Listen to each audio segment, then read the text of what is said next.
এবাৰ ভূপেন কুমাৰ বৰাই পৰাজয়ৰ দায়িত্ব স্বীকাৰ কৰি মন্তব্য কৰিছে কিন্তু তাৰ পূৰ্বে ভূপেন কুমাৰ বৰাই মন্তব্য কৰিলে ঝাৰখণ্ডৰ কথা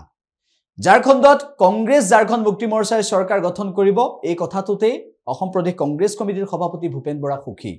লক্ষণীয় বিষয় হৈছে যে অসমৰ 5টা সমষ্টিৰ উপনিৰ্বাচনত 5টাতেই পৰাস্ত হ'ল কংগ্ৰেছ নিৰ্বাচনী ফলাফলো আমি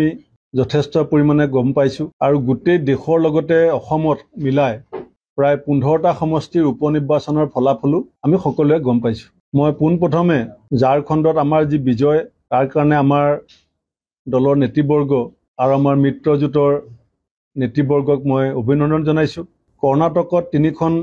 সমষ্টিত উপনিৰ্বাচন হৈছিল তাত বিজেপি দলৰ দুজন প্ৰাক্তন মুখ্যমন্ত্ৰী এজন বিজেপি দলৰ বুমাই ডাঙৰীয়াৰ লৰাই খেলিছিল এখনত কুমাৰস্বামী ডাঙৰীয়াৰ পুত্ৰই খেলিছিল কৰ্ণাটকৰ আমাৰ চৰকাৰ আছে আৰু 3খন উপনিৰ্বাচনতে আমি জয়যুক্ত হৈছো মেঘালয় মুখ্যমন্ত্ৰীৰ পত্নীয়ে নিৰ্বাচন খেলিছিল কন্নাড চাংমা ডাঙৰীয়া তেওঁ জয়যুক্ত হৈছে বুলি খবৰ আহিছে অসমত আমাৰ 5টা সমষ্টিত ইতিমধ্যে যদিও সামগ্ৰী কাউন্টিং শেষ হোৱা নাই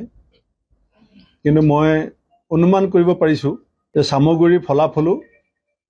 আমাৰ বিৰুদ্ধে যাব আৰু যি 5 গৰাকী প্ৰাৰ্থী নতুনকৈ বিধানসভালৈ বিজয়ী হৈছে বা হ'ব মই তেওঁলোকক প্ৰথমতে অভিনন্দন জনাইছো আৰু অসমৰ ৰাইজে কংগ্ৰেছ দলক বহুবাৰ জয়ৰ মুখ দেখুৱাইছে পৰাজয়ৰ মুখ দেখুৱাইছে আমি জয় যিমান বিনয়েৰে স্বীকাৰ কৰোঁ জয় যিমান নতশিৰে আমি মানি লওঁ আমি পৰাজয়ো সিমান বিনয়েৰে আমি নতশিৰে স্বীকাৰ কৰি লৈছো সামগ্ৰীক লৈ মোৰ অলপ মনত দুখ আছে সেইখিনি মই পিছত কম কিন্তু এটা কথা আজি অসমৰ কোনো সংবাদ মাধ্যমে আলোচনা কৰা নাই যে 4 মাহ ধৰি অসমৰ মুখ্যমন্ত্ৰী হিমন্ত বিশ্ব শৰ্মা ডাঙৰীয়াই অসমত পাৰ্ট টাইম চিফ মিনিষ্টাৰৰ ভূমিকা পালন কৰিছিল তেখেতে যোৱা 4 মাহৰ অধিক সময় ঝাৰখণ্ডত আছিল আৰু এজন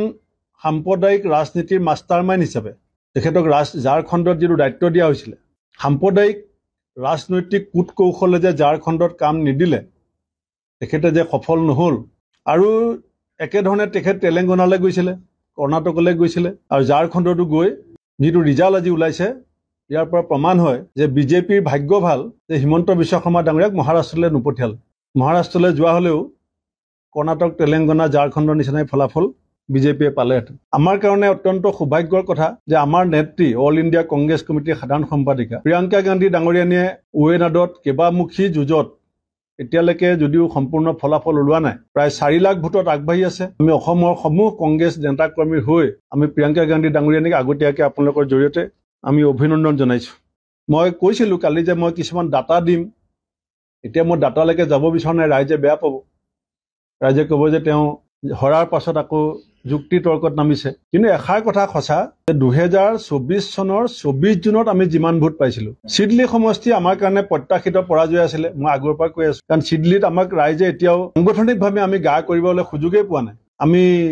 দলটো নিজে হাতে ভাঙিছিলোঁ বিটিআৰত দীঘলীয়া সময় শাসনত থাকোঁতে আমি দলটো তাত আগুৱাই নিবৰ কাৰণে একো চেষ্টা কৰা নাছিলোঁ আৰু 21 চনতো আমি 12টা চিট এৰি দিলোঁ বিৰোধীত থাকোঁতে হঠাৎ গতিকে তাৰ যিটো খুব আৰু খং কংগ্ৰেছ দলৰ প্ৰতি সেই অঞ্চলৰ ৰাইজৰ আছে সেইটো মাৰ যোৱাবৰ কাৰণে আমি বাৰে বাৰে লোকসভা উপনিৰ্বাচন খেলিছোঁ আমাৰ চেষ্টা অব্যাহত থাকিব বিটিআৰতো আমি কাউন্সিলৰ ইলেকশ্যন খেলিম চিডলিবাসীক মই এই সময়ত একো ক'বলগীয়া নাই কিন্তু এষাৰ কথা মই কৈ থৈছোঁ যে আহি আছে সময় কংগ্ৰেছ বিটিআৰবাসীৰ কাষত সুখে দুখে থাকিব আৰু যেতিয়া ৰাইজে নিজে বিচাৰি পাব যে কংগ্ৰেছ বিটিআৰবাসীৰ প্ৰতি দায়বদ্ধ মোৰ বিশ্বাস যে বিটিআৰবাসীয়ে এসময়ত আমাৰ দলৰ কেইবাজনো ডাঙৰ নেতা জন্ম দিছিলে আহি থকা সময়ত আমাৰ দলৰ নেতা বিটিআৰবাসীয়ে যিকোনো খবৰৰ বাবে যোগাযোগ কৰক 7090173330 অথবা 7099017990